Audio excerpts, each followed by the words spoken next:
Hola, bienvenidos. En este video vamos a ver en qué cuestiones formales debemos prestar mayor atención a fin de evitar rechazos en la legalización de informes y certificaciones con el nuevo texto de la Resolución Técnica 37, modificada, como ya se dijo en otros videos, por la Resolución Técnica 53. Vamos a empezar de cuestiones generales a lo puntual. Así que primero vamos a ver algunas cuestiones generales que rigen tanto para informes como para certificaciones, porque esa documentación luego se va a presentar para su legalización y debe cumplir con diferentes normas. Algunas son de carácter general y otras de aspecto y aplicación específica según el objeto y el tipo de encargo. Lo primero que no podemos dejar de nombrar es el reglamento de legalizaciones, el cual introduce ciertas cuestiones que son de aplicación obligatoria y algunas son formales y otras de contenido. Algunas de ellas, por ejemplo, el domicilio, es el que determina la jurisdicción. Las entidades tienen distintos tipos de domicilio, pero algunas tienen que utilizar uno y otras otras. Por ejemplo, las personas jurídicas tienen que consignar en la documentación el domicilio legal, las personas humanas el domicilio real y las unipersonales el fiscal.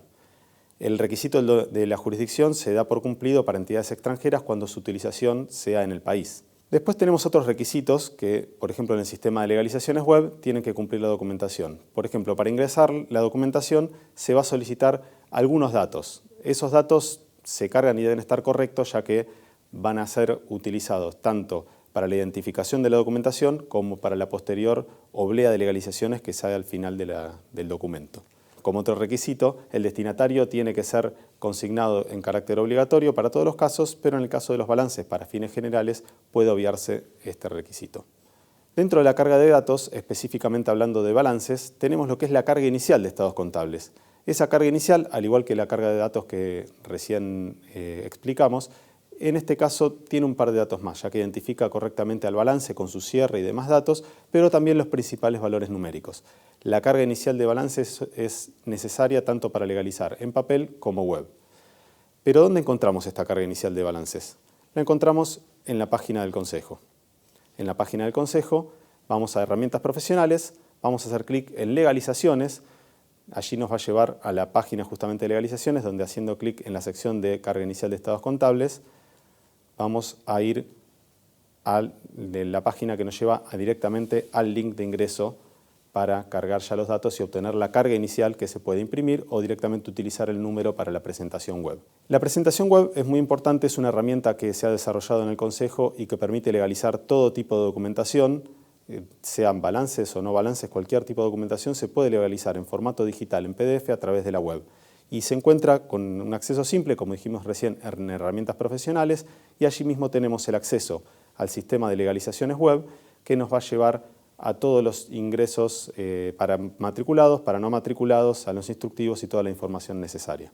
Ya pasando a otras cuestiones sobre informes y legalizaciones, como se mencionó en otros videos, la Resolución Técnica 53 lo que modificó es el texto de la Resolución Técnica 37, no la reemplazó, es decir, no derogó la 37.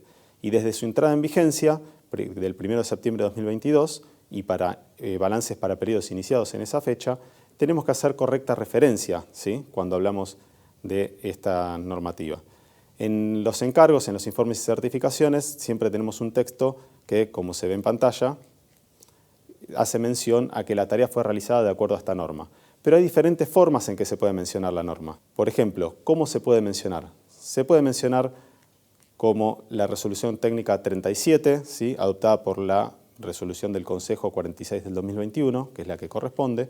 Se puede mencionar como la Resolución Técnica 37, modificada por la 53, que es la que vimos recién, o se puede mencionar directamente como la Resolución Técnica 37, ya que está vigente de esa manera.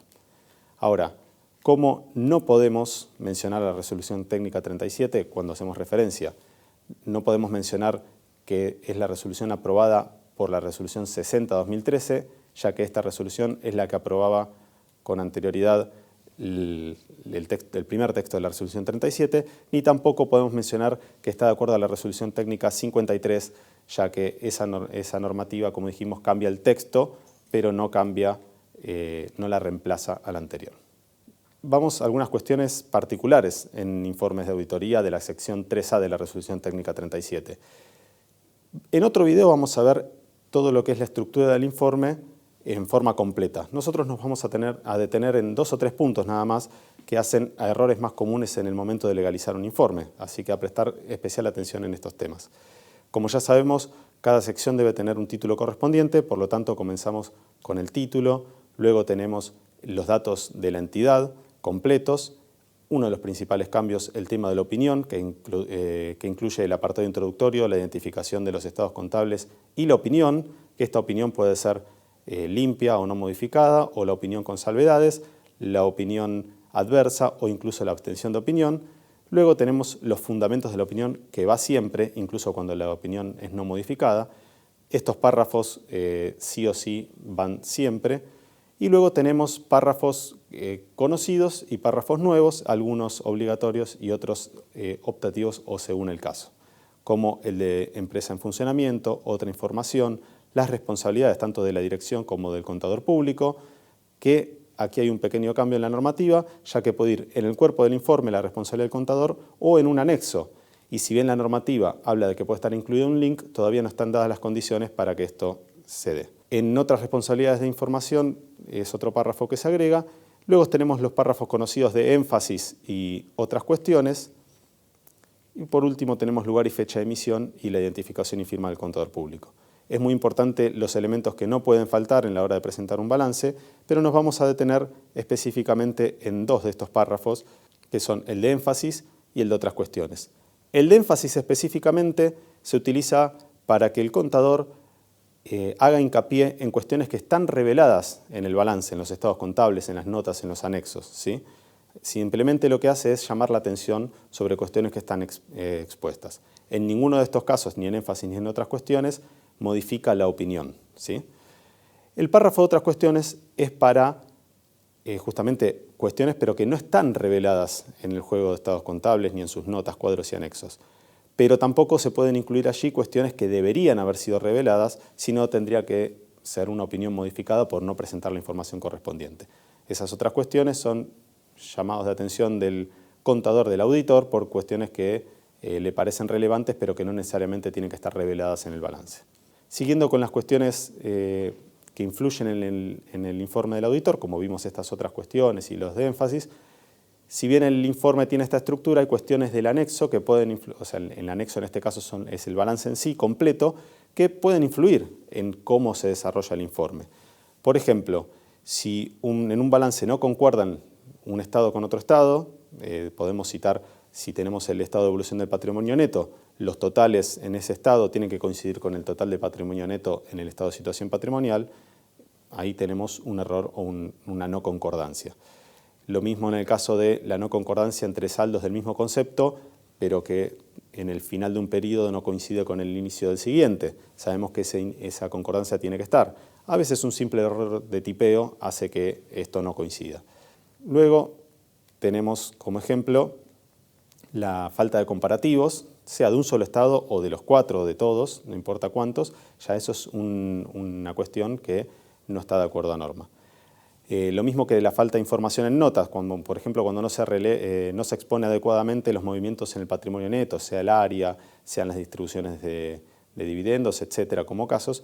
Todas estas cuestiones que uno dice, si bien son del balance en sí, luego deberían reflejarse, si contiene alguno de estos errores, en la opinión del informe, por lo tanto debería corresponder una opinión modificada.